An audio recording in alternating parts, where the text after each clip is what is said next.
Assalamualaikum warahmatullahi wabarakatuh. Terima kasih telah berkunjung di laman ini. Pada kesempatan kali ini, kita akan membahas tentang pemasaran hijau atau green marketing, di mana nanti yang akan kita bahas yang pertama adalah definisi, kemudian evolusi dan perkembangan konsep green marketing, kemudian mengapa perusahaan harus go green, alat-alat green marketing itu apa saja, strategi green marketing, kemudian ada implementasi strategi green marketing. Tapi nanti juga kita akan bahas tentang contoh dari green marketing atau penerapan green marketing dan juga perusahaan-perusahaan apa saja yang telah menerapkan green marketing. Oke, untuk yang pertama tentang definisi. Green marketing adalah salah satu proses marketing yang di dalamnya mengacu pada lingkungan. Jadi, proses marketing tersebut harus mempunyai keuntungan untuk lingkungan atau alam sekitarnya. Yang artinya, strategi pemasaran ini dilakukan dengan tidak merusak alam dan lingkungan. Produk yang dipromosikan juga harus yang ramah lingkungan, ya. Dalam proses produksinya juga tidak boleh merusak lingkungan. Contohnya, produk yang bebas dari komponen yang bersifat racun untuk lingkungan atau produk yang bisa didaur ulang serta dibuat dari bahan daur ulang. Jadi katakanlah packagingnya gitu ya, itu plastik yang membungkus itu merupakan hasil dari daur ulang. Atau bisa juga produk yang dibuat agar bisa digunakan lagi, bisa di recycle atau di reuse ya. Nah, pada intinya green marketing mempunyai tujuan untuk menjaga keberlangsungan alam. Untuk itu, produk yang dipasarkan dengan menggunakan strategi ini juga harus produk yang ramah lingkungan. Kan tidak lucu ya, strateginya sudah menggunakan green marketing, tetapi produk yang dijual atau yang ditawarkan ternyata tidak ramah lingkungan. Kemudian evolusi dan perkembangan konsep green marketing. Tadi intinya sudah kita bahas ya tentang green marketing. Jadi green marketing ini menggambarkan pemasaran suatu produk yang didasarkan pada kinerja lingkungan dan didefinisikan sebagai respon pemasaran terhadap pengaruh lingkungan yang berasal dari perancangan, produksi, pengemasan, pelabelan, penggunaan, dan pembuangan barang dan jasa. Berarti green marketing ini bukan hanya sekedar produknya saja yang ramah lingkungan, tetapi juga bahkan mulai dari perancangan, proses produksinya, pengemasan, pelabelan, labelnya itu juga harus menunjukkan bahwa produk tersebut tuh mengusung konsep green ya. Kemudian penggunaan dan pembuangan barang dan juga jasa. Kemudian yang berikutnya adalah tahap green marketing. Ini short story about green marketing ya. Green marketing dimulai pada dekade akhir tahun 1980-an ketika konsep green marketing pertama kali diperkenalkan dan didiskusikan dalam bidang industri. Kemudian pada tahun 90-an ketika green marketing mulai mengalami reaksi yang tidak menyenangkan. Orang-orang pada tahun 1990-an itu masih belum menyadari tentang bahaya produk yang tidak ramah lingkungan atau proses produksi yang tidak ramah lingkungan. Maka pada tahun 1990-an bisa dikatakan produk-produk yang green atau juga strategi pemasaran yang menggunakan konsep green itu mulai mendapatkan reaksi yang tidak menyenangkan. Karena itu tadi awareness-nya dari baik itu produsen maupun konsumen. Kemudian pada awal tahun 2000 banyak produk green marketing mengalami perkembangan dan memperoleh percayaan dari konsumen seiring dengan penerapan teknologi. Jadi pada tahun 2000-an itu orang-orang sudah mulai aware nih, sudah mulai sadar tentang keberlangsungan lingkungan, ya. Kemudian alasan mengapa perusahaan harus mengadopsi green marketing. Nah, pemahaman mengenai motivasi perusahaan dan tekanan untuk menerapkan green marketing di seluruh aktivitas organisasi. Nah, strategi yang ini, entrepreneurial strategic lebih melihat adanya perubahan orientasi ke konsep green sebagai peluang bagi perusahaan untuk mengembangkan produk dan teknologi yang inovatif dalam memuaskan kebutuhan konsumen yang akhirnya lebih menghasilkan keunggulan kompetitif daripada melihat perubahan sebagai hambatan bagi perusahaan yang menuntut perlunya modifikasi pada tindakan sebelumnya.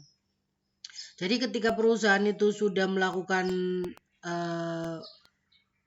green marketing atau mengusung konsep green marketing, maka bisa dikatakan dia mempunyai keunggulan kompetitif ya, atau competitive advantage. Dia punya kelebihan dibandingkan dengan kompetitifnya ya, atau perusahaan lain. Kemudian contohnya, Toyota membangun divisi ekoteknologi bukan hanya untuk mematuhi regulasi yang berlaku, tetapi Toyota juga memanfaatkan adanya tekanan untuk menuntun perusahaan ke arah yang lebih baik. Misal, mengembangkan produk mobil elektrik hybrid generasi selanjutnya.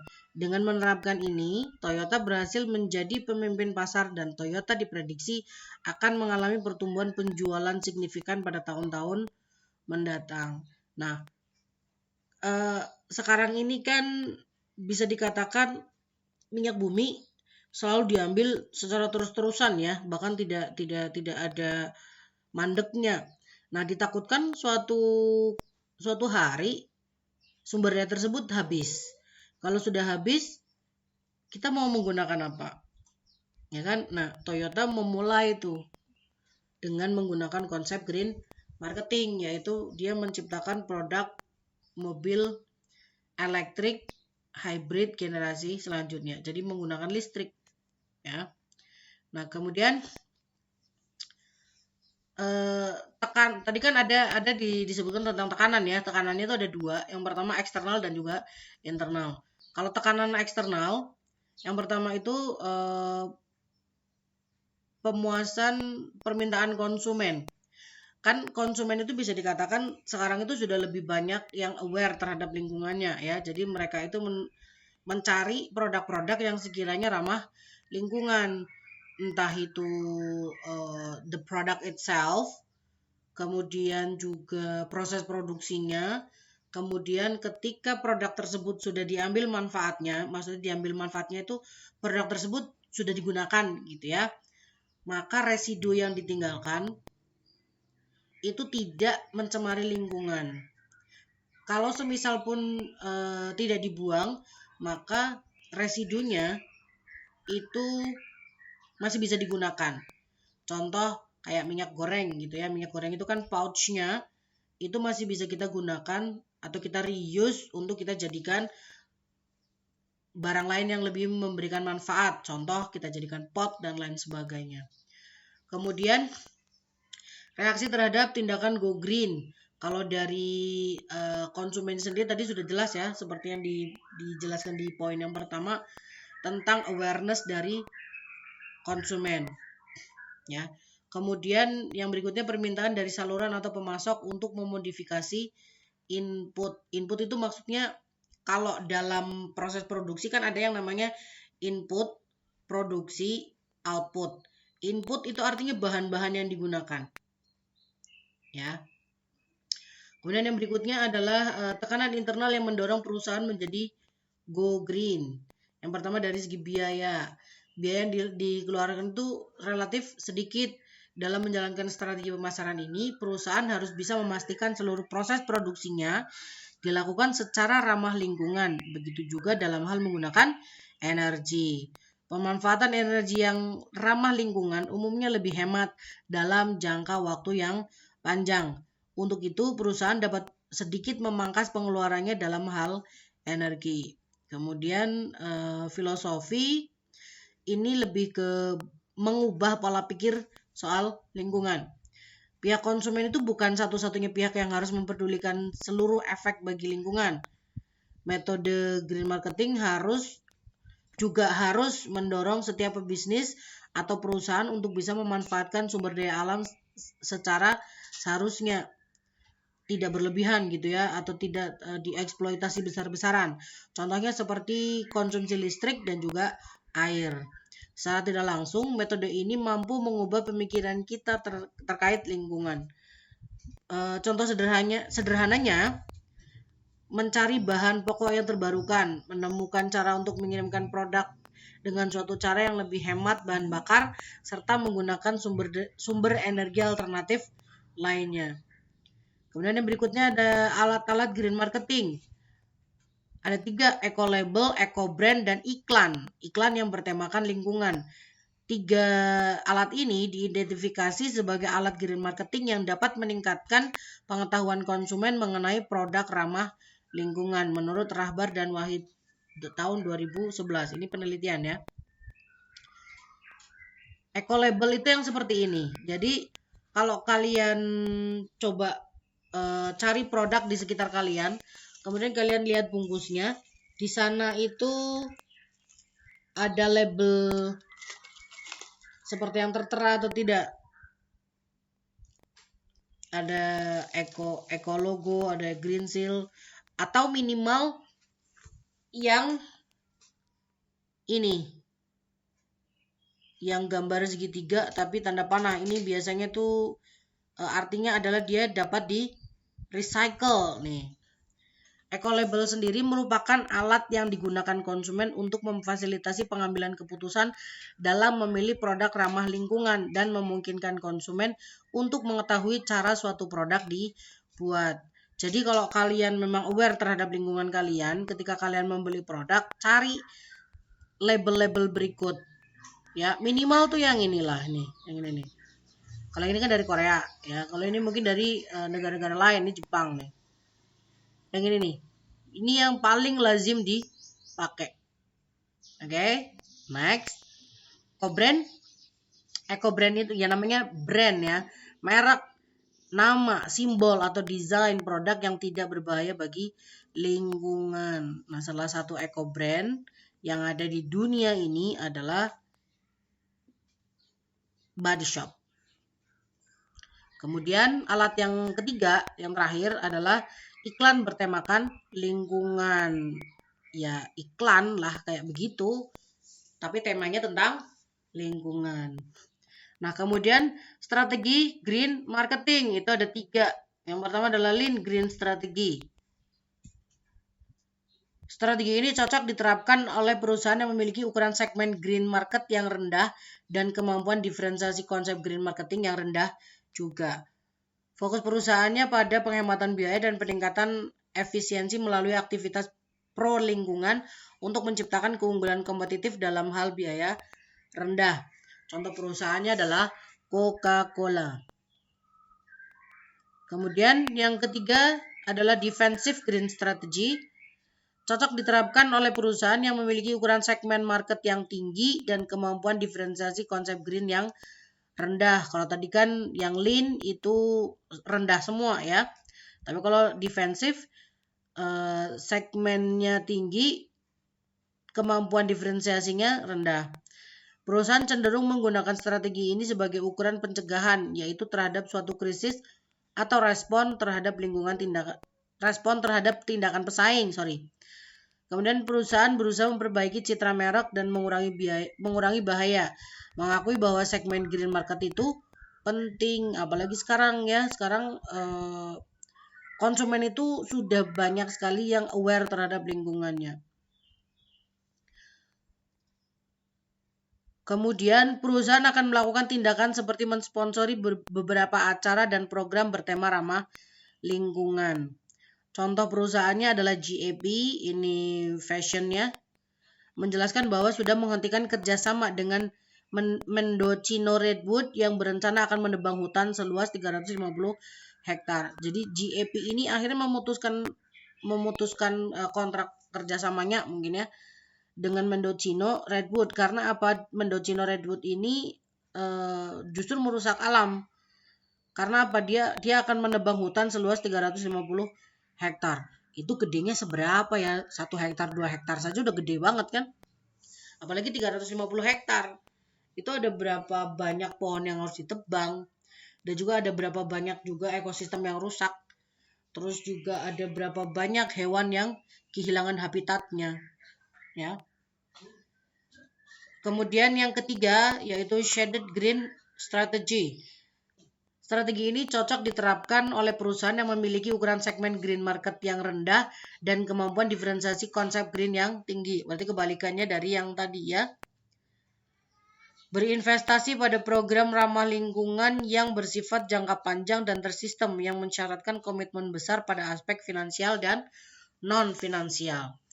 Fokusnya pada mempromosikan manfaat berwujud yang diberikan kepada pelanggan secara langsung dan menjual produknya melalui saluran utama. Contohnya, Toyota Prius diiklankan sebagai mobil ramah lingkungan dan hemat bahan bakar. Ketika Prius diluncurkan ke pasar Amerika tahun 2000, Toyota Motor Corp tidak menonjolkan atribut ramah lingkungan tersebut. Toyota lebih menunjukkan atribut hemat bahan bakar karena konsumen akan mengurangi gas dan menghemat waktu saat dipompa. Jadi ukuran segmen green marketnya rendah. Jadi sebetulnya konsumen itu tidak terlalu aware dengan adanya kesadaran lingkungan, ya. Tetapi si Toyota Prius ini punya kemampuan diferensiasi konsep green yang tinggi, yaitu dengan apa? Menghemat gas dan juga bahan bakar. Tadi saya katakan ada 3, ya, ternyata di sini ada 4. I'm so sorry. Yang keempat adalah extreme green strategy. Cocok diterapkan oleh perusahaan yang memiliki ukuran segmen green market yang tinggi dan kemampuan diferensiasi konsep green yang tinggi juga. Isu lingkungan seluruhnya diintegrasikan dalam proses bisnis dan daur ulang hidup produk. Praktek green ini mencakup pendekatan penerapan harga daur hidup, produk life cycle, ya,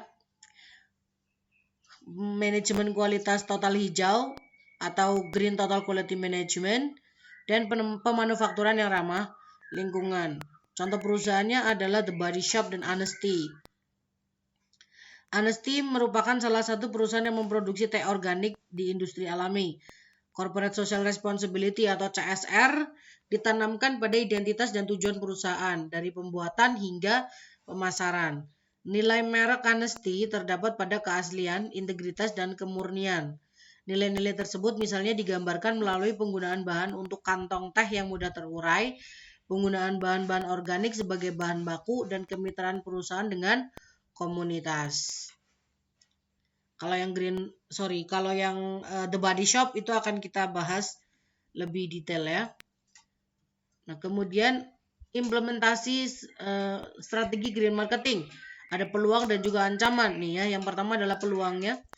Adanya kebutuhan yang mempromosikan kepedulian lingkungan.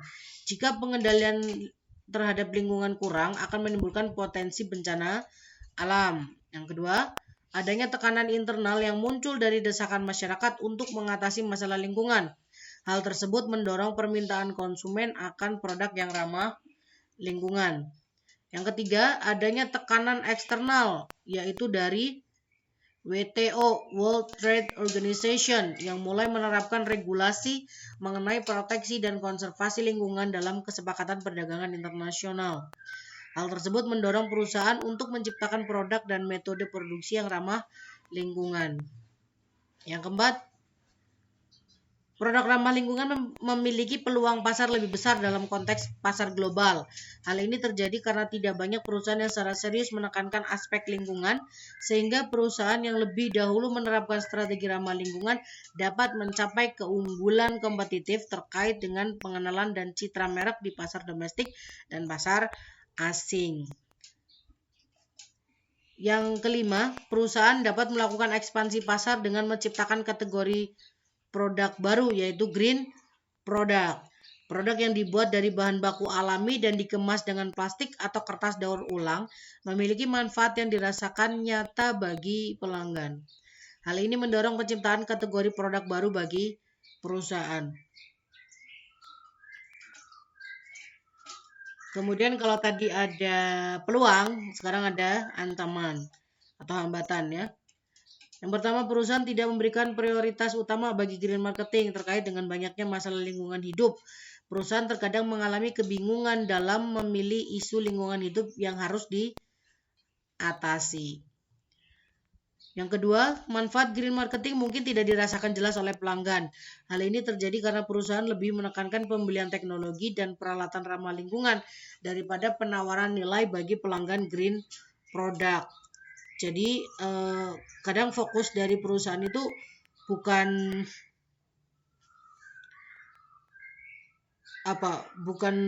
pada providing teknologi dan juga peralatan yang ramah lingkungan, tetapi lebih kepada the product itself, gitu ya. Kebalik, perusahaan itu lebih banyak fokusnya itu terhadap pembelian teknologi dan juga peralatan yang ramah lingkungan, alat-alat yang digunakan untuk produksi ya, daripada perusahaan itu menawarkan nilai lebih atau keunggulan kompetitif dari produknya kepada pelanggan. Jadi seharusnya perusahaan itu ketika sudah memikirkan alat-alat yang mau digunakan untuk proses produksi, mereka juga harus memikirkan nilai yang akan ditawarkan bagi pelanggannya. Kemudian yang ketiga, tidak banyak lobby terhadap produk yang membahayakan lingkungan, sehingga tidak banyak tekanan yang dihadapi oleh perusahaan yang menghasilkan produk berbahaya atau yang membahayakan lingkungan, dan perusahaan cenderung enggan beralih untuk memproduksi produk yang ramah lingkungan. Kemudian yang keempat, kurangnya kesadaran dan pemahaman pelanggan mengenai bahaya lingkungan yang ditimbulkan penggunaan produk tradisional yang berbahan dasar kimia, menyebabkan tidak banyak pelanggan sensitif terhadap masalah lingkungan. Jadi walaupun sekarang sudah banyak orang yang aware terhadap lingkungan, tapi tetap tidak menutup kemungkinan ada saja orang yang berpikiran yang ngurus lingkungan itu sudah ada kok. Jadi ngapain kalau saya harus ikut-ikutan memikirkan lingkungan gitu. Salah satu bentuk dari ketidakpeduliannya adalah dengan membuang sampah sembarangan, membuang sampah di sungai ya. Atau ketika mereka sudah mengambil manfaat dari sebuah produk, kalau ada bungkusnya, maka bungkusnya dibuang begitu saja gitu. Ya. Kemudian yang kelima, perusahaan menghadapi kesulitan dalam mempengaruhi kelompok sasaran untuk sadar lingkungan, karena hasil green marketing tidak tampak dalam jangka pendek dan dampak positif dari green marketing tidak dirasakan secara jelas oleh banyak kelompok. Kadang-kadang efek dari penggunaan green product itu tidak dirasakan secara langsung gitu ya. Padahal efeknya itu kan jangka panjang. Tetapi yang namanya manusia kadang-kadang kepengennya itu ya mendapatkan manfaatnya secara instan. Saya pakai sekarang ya saya mendapatkan manfaat atau efek dari green product ini ya harusnya sekarang gitu. Padahal kan tidak. It takes time. Kemudian yang keenam, terdapat masalah persepsi terkait dengan produk daur ulang. Hal ini disebabkan oleh banyaknya konsumen tidak menerima produk daur ulang yang dinilai kurang higienis. Nah, ini juga salah satunya nih. Banyak produk-produk hasil daur ulang padahal bagus tapi tidak bisa diterima oleh pasar. Itu susah. Kemudian yang ketujuh, kurangnya kapabilitas perusahaan untuk melakukan daur ulang produk. Kapabilitas pendauran bahan baku kemasan masih sangat terbatas dan biaya untuk mendaur ulang kertas cenderung lebih besar daripada kertas biasa. Hal itu mengurangi minat untuk menggunakan kertas daur ulang. Contoh mudahnya ya, kertas daur ulang itu harganya juga lebih mahal daripada kertas baru atau kertas yang baru diproduksi. Jadi ya kadang konsumen itu lebih memilih membeli kertas baru daripada kertas daur ulang. Itu contoh simpel. Nah, kemudian kita masuk ke contoh ya. Contoh perusahaan yang sudah menerapkan strategi green marketing, yaitu The Body Shop. Profil umum perusahaannya, dia itu memposisikan diri sebagai peritel yang mengkombinasikan tumbuhan dan bahan baku alami dengan penemuan riset modern untuk memproduksi produk yang tidak berbahaya bagi lingkungan, menghindari eksperimen yang menggunakan binatang dan mendidik pelanggan dalam mengkonservasi lingkungan, membuat fasilitas pengolahan sampah dan mendorong konsumen untuk menggunakan wadah daur ulang dengan melakukan isi ulang produk. Di sini kalau yang sudah pernah membeli The Body Shop pasti paham ya. Kalau The Body Shop itu kalau mau mendapatkan potongan harga gampang kok, yaitu dengan refill atau isi ulang. Kemudian kebijakan dan praktik dari The Body Shop, dia menerapkan pendekatan green marketing dalam kebijakan dan praktik bisnisnya, berupaya mengimbangi profit dengan menerapkan CSR dan lingkungan, memberikan tekanan khusus pada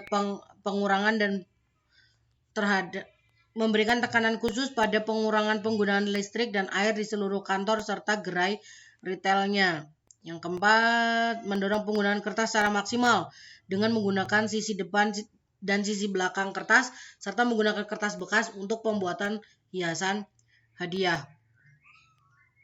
Bahkan The Body Shop saja tidak malu ya menggunakan kertas bekas dan juga menggunakan kertas itu bolak-balik. Tapi ada saja orang yang berpikiran menggunakan kertas tidak mau bolak-balik gitu ya. Kemudian yang terakhir, mengurangi polusi lingkungan yang disebabkan kendaraan. The Body Shop menentukan rencana rute perjalanan yang efisien dengan menggunakan seminimal mungkin mobil pick up untuk mendistribusikan produk ke seluruh gerai retail The Body Shop. Kemudian untuk produk dan kemasan, The Body Shop menawarkan produk berkualitas tinggi dengan bahan baku alami dan meminimalisasi penggunaan bahan kimia yang membahayakan hidup manusia. Yang kedua, meminimalkan penggunaan kemasan sehingga pelanggan tidak perlu membayar lebih untuk mengganti biaya pengemasan khusus atau biaya kampanye iklan. Kemasan terbuat dari bahan alami dan hanya digunakan sebatas menjamin bahwa bahan baku kemasan itu awet, mudah dibersihkan dan dapat digunakan beberapa kali. Untuk harganya, ya memang The Body Shop dikenal sebagai produk yang lebih mahal, ya, karena tadi kan di awal dia itu menggunakan bahan bakunya yang alami gitu ya, dan mereka juga tidak menggunakan binatang sebagai uji cobanya. Nah, kemudian menetapkan harga murah untuk produk yang memiliki potensi humas yang besar seperti kaos, tas, dan laptop karena produk tersebut dapat dilihat oleh masyarakat dan secara tidak langsung membantu mempromosikan produk The Body Shop serta kampanye lingkungannya. Yang ketiga, pelanggan dapat memperoleh diskon harga ketika melakukan isi ulang produk atau mengembalikan botol untuk didaur ulang. Kemudian yang terakhir, setiap pelanggan melakukan isi ulang produk, kartu keanggotaan distempel untuk memperoleh diskon khusus dan pelanggan bebas memilih satu produk atau apapun secara gratis jika telah memperoleh 6 stempel pada kartu keanggotaan. Mungkin sekarang aturannya sudah berubah ya, coba kalian cari. Kemudian untuk promosi, tidak memanfaatkan iklan untuk mempromosikan produknya, hanya menggunakan iklan untuk tujuan kampanye lingkungan. Kita tidak pernah menemukan iklan The Body Shop ya. Ya kan? Ngeh atau tidak kalian? Kemudian promosi melalui brosur atau selebaran di setiap gerai retail dan mengirimkan newsletter secara langsung kepada 8.000 pelanggan anggota setiap 3 bulan sekali untuk menginformasikan dan mempromosikan produk kepada pelanggan. Yang ketiga, alasan penggunaan newsletter sebagai media promosi untuk memberikan perhatian dan kepedulian perusahaan pada pelanggan individu. Yang keempat, brosur dan selebaran dibuat dengan menggunakan kertas daur ulang.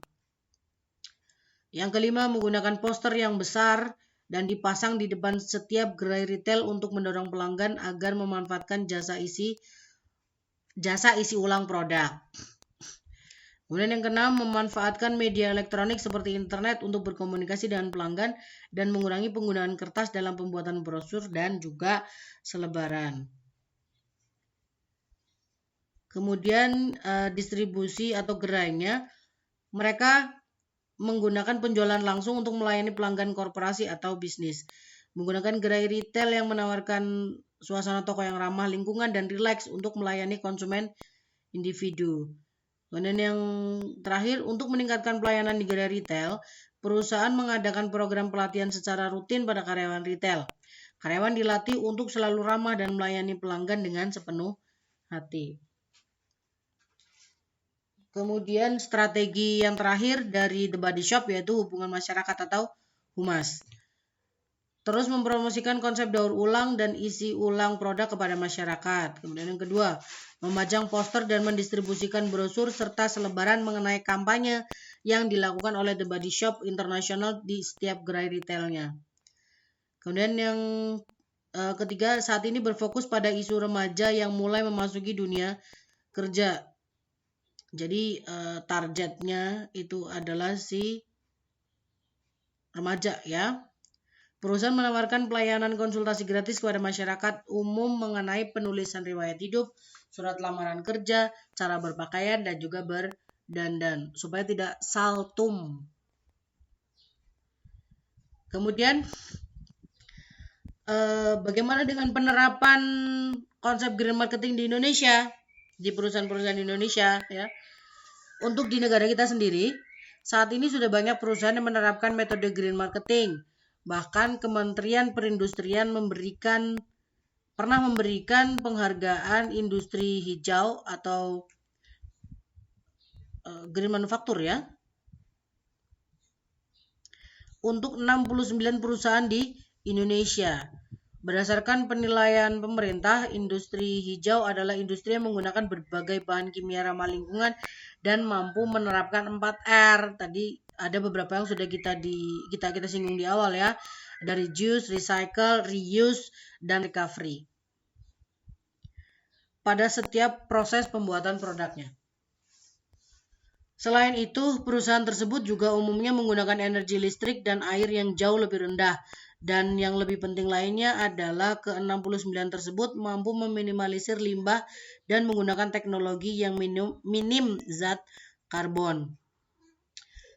Ke-69 perusahaan tersebut kebanyakan adalah perusahaan-perusahaan besar di Indonesia. Di antaranya adalah perusahaan Tirta Investama, Pupuk Kaltim, Unilever, Petrokimia Gresik, sampai dengan Sinar Sosro. Oke. Terima kasih. Akhir kata, wassalamualaikum warahmatullahi wabarakatuh.